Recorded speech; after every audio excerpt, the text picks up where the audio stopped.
wabarakatuh. Kami dari kelompok 1 akan mengobservasi Masjid Al-Jabar. Selamat menyaksikan. Jadi Pak, boleh perkenalin dulu nggak Bapak namanya siapa, terus jadi di sini tuh jadi apa gitu? Nama saya Asep Syamsul M. Romli, dipanggilnya Romel, Kang Romel. Waktu jadi wartawan, waktu jadi penyiar dipanggilnya Romel Tea atau Kang Romel. Jadi nama on air, nama online itu Romel Tea. Ya, boleh dicek di Google. Ketika aja Romel Tea keluar profil. Di sini bagian staf Kesra. Kesra itu bagian Imaroh, bagian pemakmuran. Jadi salah satu staf Biro Kesra Jabar yang membidangi ngurusin masalah pemakmuran masjid. Ya, cukup. Kenapa Masjid Al-Jabar itu didesain sebagai masjid yang mengepung? Satu, supaya unik, ya. Kedua, dalam tanda petik sebetulnya tidak sengaja Masjid Al-Jabar ini berdiri di sini. Karena di daerah ini, di kawasan ini, bangunan utamanya itu danau. Jadi awalnya hanya ngebangun danau untuk mengantisipasi banjir. Gede Bage kan dikenal banjir. Nah, ditambah aja Sumarekonnya. Sumarekon kan urugannya tinggi banget.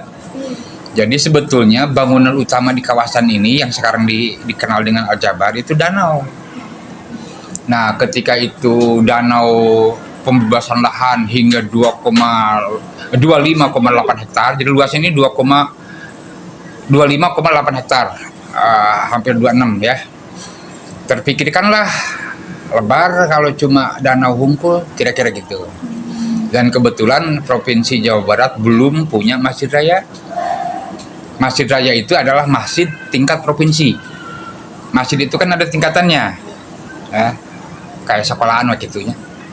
Ada masjid jami, tingkat RW masjid besar, tingkat kecamatan ada masjid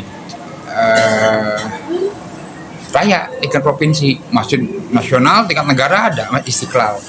Nah, ini jadi masjid tingkat provinsi milik pemerintah. Nah, jadi ketika punya lahan, ketika ngebangun danau Hungkul merasa lebar, maka saat itulah muncul ide sekalian bangun Masjid Raya Al-Jabar, dan supaya unik di atas danau, seolah-olah bisa dilihat ya gambarnya ya, seolah-olah mengapung di atas danau karena dikurulingan ku danau. Dari jembatan yang satunya mah yang tidak langsung nyambung ke danau besar itu kan kotor airnya karena cuma segitu, mulibak didinya weh jadi kotor gitu. Maka disebut masjid terapung Gede Bage karena seolah-olah berdiri di atas danau. Apa makna dibalik nama Al-Jabar dan bagaimana kaitan dengan filosofi desain masjid ini? Nah, itu sering dijelaskan sebetulnya ya. Al-Jabar itu salah satu nama Asmaul Husna. Asmaul Husna itu nama-nama baik milik Allah. Ada 99 nama dan yang ke-9 Al-Jabar, artinya maha memaksa. Maha memaksa, maha kuat, maha gagah ya. Orang yang bisa maksa kan biasa kuat gagah gitu ya.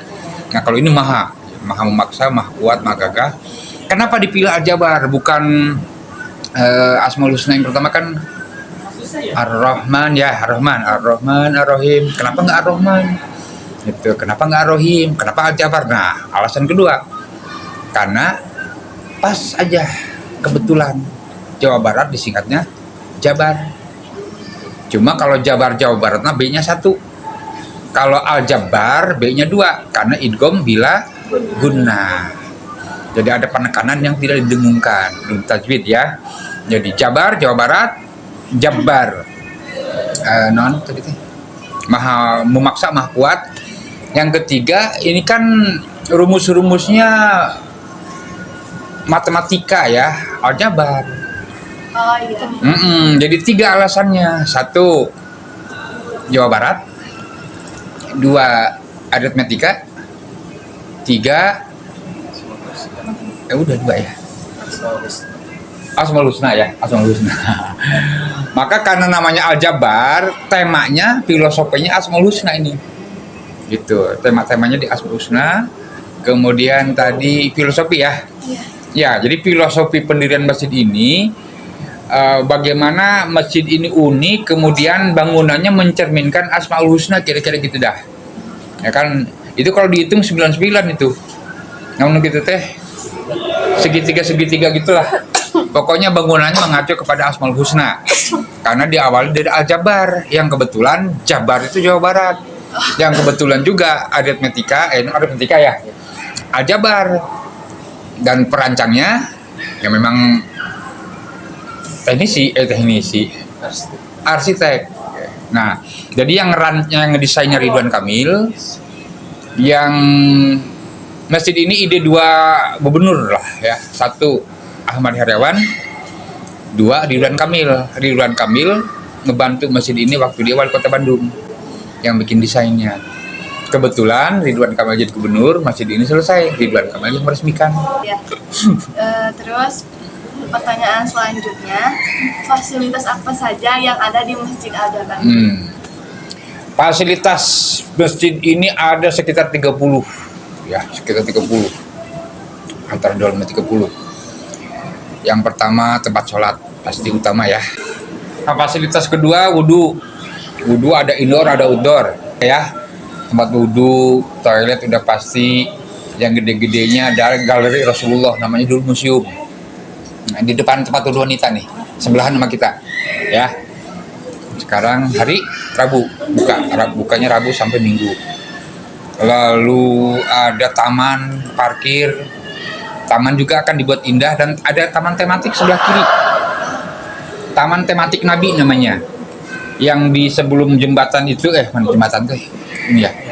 Jembatan ini itu namanya Taman Nabi Musa, yang tadi ngumpul-ngumpul fotografer tuh. Taman Nabi Musa, jembatannya disebut jembatan Nabi Musa. Seolah-olah jembatan itu membelah lautan, kayak Nabi Musa waktu kejar Firaun kan. Nah, seolah-olah. Nah, taman tematiknya ada taman tematik Nabi Adam, Ibrahim, ayah replika kayu bakar. Kalau Nabi Adam replika Jabar Rahmah, Nabi Yunus replika kerangka ikan paus yang Nabi Yunus. Lalu di depannya ada replika Bahtera Nabi Nuh, kapal Nabi Nuh, taman tematik Nabi Nuh. Itu indah semua ya. Masih gersang karena pohonnya kan baru ditanam gitu ya. Fasilitasnya ada kafetaria, ada perpustakaan, ada kafetaria, perpustakaan, retail. Nah, yang depan ruang kosong nih, ini kalau sudah jalan nih, kira-kira Indomaret, Alfamart, Makan Padang, Holland Bakery. Kalau misalnya pembangunan Al-Jabar teh dari tahun berapa gitu, terus pembangunannya teh kapan? Al-Jabar bukan teh, kalau teh minuman ya. Masjid Raya Al-Jabar digagas tahun 2015. Muncul gagasannya itu. Lalu pembebasan tanah dilakukan pada tahun itu selama sekitar 2 tahun, 2017. 2017 peletakan batu pertama. 2017 peletakan batu pertama 29 Desember 2017, selesai 30 Desember 2022. Diresmikan 30 Desember 2022 dan dibuka untuk umum 1 Januari 2023. Tuh, sejarah singkatnya. Ya. Makasih Bapak. Udah, nanti ada lagi sama. Oh iya. Oh iya Pak, jadi saya mau ngelanjutin pertanyaan dari teman-teman saya Pak. Ya. Jadi pertanyaan itu, mengapa Masjid Al-Jabar didirikan di dekat rel kereta? Ya. Tidak ada alasan khusus selain kebetulan saja. Kebetulan areanya di samping rel kereta yang dapat gitu ya kan. Kalau di Bandung nyari wilayah itu kan sudah sulit, nyari wilayah besar itu ya. Jadi tidak ada alasan khusus selain kebetulan ya. Qadarullah. Keunikan arsitektur Masjid Al-Jabar yang membuatnya berbeda dari masjid yang ada di Indonesia. Yang pertama, tanpa tiang. Tidak seperti umumnya masjid, ini tanpa tiang. Tanpa tiang tengah. tempat yang samping juga nggak ada deh, ya. Iya, terus yang kedua seolah-olah berdiri di atas danau, makanya disebut Masjid Terapung. Unik jadinya, indah kan, beda yang lain. Berikutnya tidak ada kubah, ya, tidak ada kubah karena bentuk atapnya itu semuanya sudah mirip kubah ini, sudah mirip kubah. Itu barangkali 3 keunikan ya. Satu lagi boleh deh, namanya pas pisan. Namanya Al-Jabar, Al-Jabar Asmaul Husna, kemudian Jabar Jawa Barat. Sehingga karena keunikannya itu masjid ini lebih dari sekedar masjid, tapi juga objek wisata religi. Ya, gitu. Tata cara dan kebijakan apa yang harus dilakukan untuk jamaah yang akan beribadah di sini, Pak? Oh iya. Yang pertama, dia buka sandal sepatu di batas suci. Ada aturan, ada tata tertib ya. Tata tertib. Disarankan pengunjung Masjid Raya Al-Jabar bawa kresek lah, kantong kresek gitu ya. Yang kedua, tidak boleh makan dan minum di dalam masjid ya. Bahkan di lantai bawah juga nggak boleh. Ya, yang boleh itu di koridor. Kemudian tidak boleh tiduran, jangankan tiduran, tiduran saja tidak boleh.